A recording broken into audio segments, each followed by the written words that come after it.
আজকে আমরা শিখব কিভাবে ইংলিশে সময় জিজ্ঞেস করতে হয় এবং সময়ের অ্যান্সার দিতে হয়।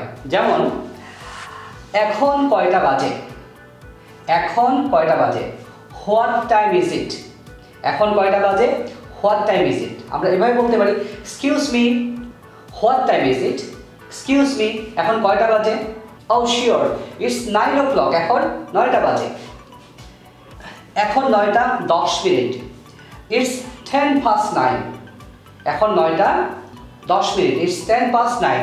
যদি এমন হয় যে এখন 9টা 15 মিনিট, তাহলে বলতে হবে ইটস quarter past 9, এখন 9টা 15 মিনিট, ইটস quarter past 9, এখন 9টা 30 মিনিট, ইটস half past 9, এখন 9টা 30 মিনিট, ইটস half past 9, এখন 9টা 45 মিনিট, ইটস 45 past 9, এখন 9টা 45 মিনিট, ইটস 45 past 9।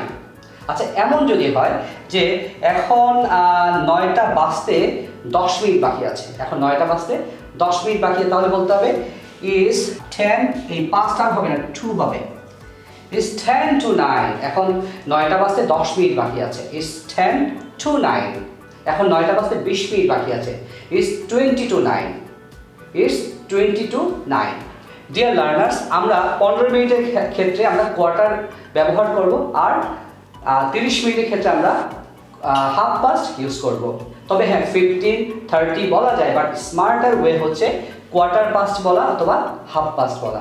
আমরা আরও কিছু এক্সপ্রেশন শিখে নিচ্ছি। যেমন আমরা প্রায় বলি যে আমার কি দেরি হয়ে গেল, আমার কি দেরি হয়ে গেল, আমি বলতে পারি এম আই লেট, অফিসে দেরি হয়ে গেলে আমি বলতে পারি এম আই লেট, আমার কি দেরি হয়ে গেল। এছাড়া আমরা বলতে পারি না আপনি ঠিক সময়ে এসেছেন, no you are on time, না আপনি ঠিক সময়ে এসেছেন, no you are on time, আপনি ঠিক সময়ে এসেছেন। দুঃখিত আজ আমার দেরি হয়ে গেল, sorry I am late today, দুঃখিত আজ আমার দেরি হয়ে গেল, sorry I am late today. আচ্ছা ঠিক আছে, কোনো সমস্যা নেই, okay no problem. Dear learners, আজকের এই ক্লাস থেকে যে সেন্টেন্সটি আপনার ভালো লেগেছে সেটি কমেন্টে লিখে দিন, আর ভিডিওটি অবশ্যই শেয়ার করে দিবেন যাতে সবাই শিখতে পারে। সবাই ভালো থাকবেন, আল্লাহ হাফেজ, থ্যাংক ইউ ভেরি মাচ।